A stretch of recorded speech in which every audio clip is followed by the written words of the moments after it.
In this video, we can see the machine independent feature, symbol defining statements.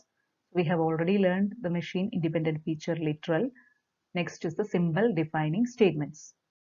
There are mainly two symbol defining statements, EQU and ORG. And we can also see how we will define a symbol table using this two, EQU and ORG. Defining symbols means how we can do the label definitions. Symbol here means the labels, how we can do the label definitions using this EQU or ORG. EQU, which means equate, that means it is similar as the equal to. So here the general form is symbol EQU value. The meaning of this is symbol equal to value. If I want to give a value to alpha, I can write alpha EQU. If I want to give the value 5 means alpha EQU 5. So it is same as equal to symbol. The meaning is same as the equal to symbol. This statement defines the given symbol and assigning to it the specified value. The value can be a constant or an expression. Why we are using this is we can increase the readability of the program. See this example, plus LDT hash 4096, which means load the T register with the value 4096. So this is the maximum possible value, maximum length. So instead of writing this instruction, we can define like max len, which means maximum length, EQU 4096. What is the meaning of this one? Maximum length is equal to 4096. And then we can write in the next line we can write plus LDT hash max len. So this 4096 is getting loaded into T register. Same things which happens here also happens here, but the readability has increased. By saying this instruction, we can understand that this maximum length of the buffer is 4096. So this is one use of EQU. Now we can see what the assembler does when it encounters an EQU statement. For example, max len EQU 4096. If such EQU statements are encountered, assembler enters the symbol into the symbol table with the value, and during the second pass or the assembly process, it will take that value and assemble the instruction. If the maximum length, for example, if it is changed from 4096 to another value, we need to only change that value in the EQU statement. Not if it is used as an immediate value, it has to be changed wherever it has used. But here, if we are using EQU, only in that EQU statement, we had to change the value. That is one advantage of using EQU. Another common usage of EQU statement is for defining values for the general purpose registers. For example, we already know that each register is assigned a number. Each register will have a corresponding number. So with EQU, we can define that number. A EQU 0. That means this variable A means 0. A is equal to 0 and the variable X is equal to 1. Some instructions like RMO, register move instructions, it requires numbers as its operand. For example, RMO 0, 1. So if we use EQU statement, the 0 and 1 can be assigned as A and X.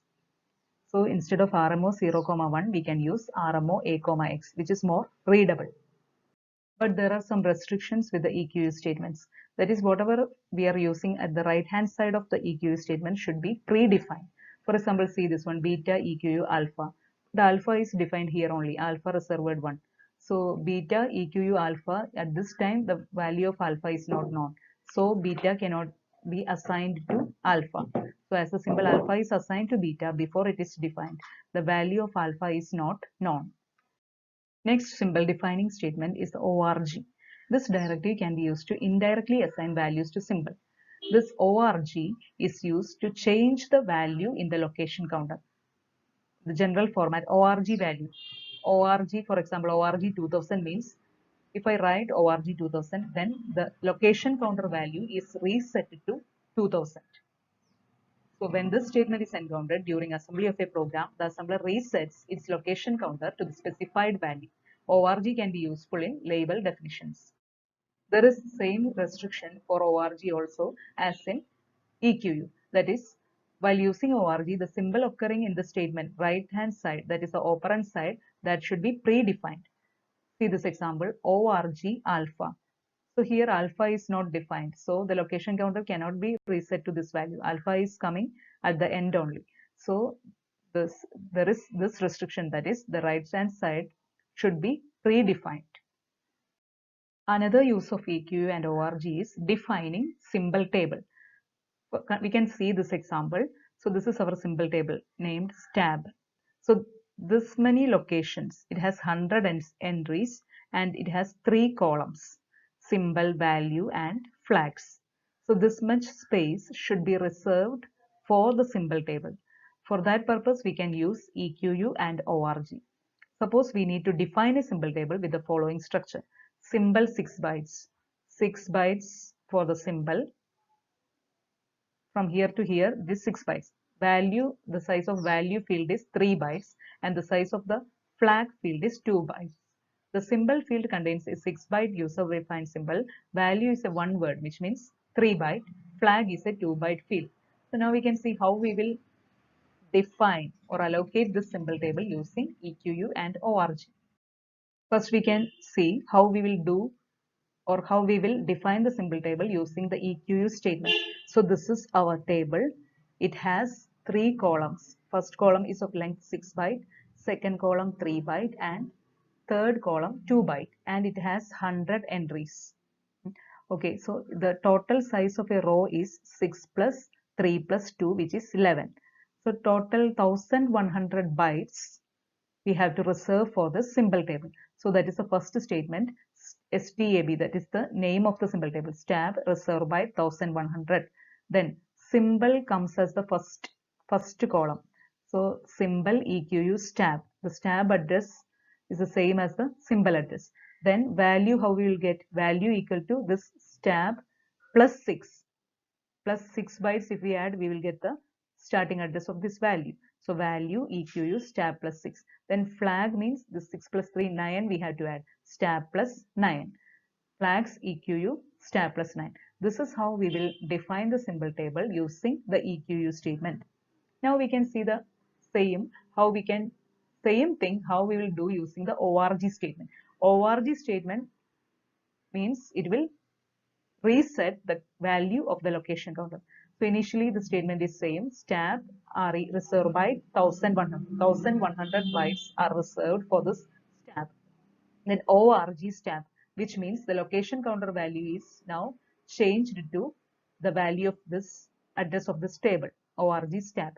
Then symbol reserved by 6 means, so location counter is now here. Symbol reserved by 6 means 6 bytes are reserved, continuous 6 bytes are reserved for the symbol.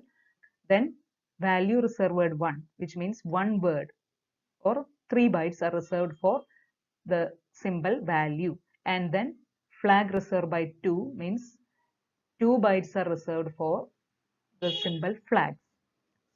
Then ORG STAB plus 1100. Now the location counter value is changed to after this table, that is STAB plus 1100 means it will be at the end of the table.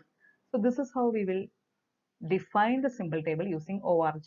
So this can be asked as a question as the use of symbol defining statements, or it can be asked how we will define a symbol table using EQU and ORG. Thank you everyone.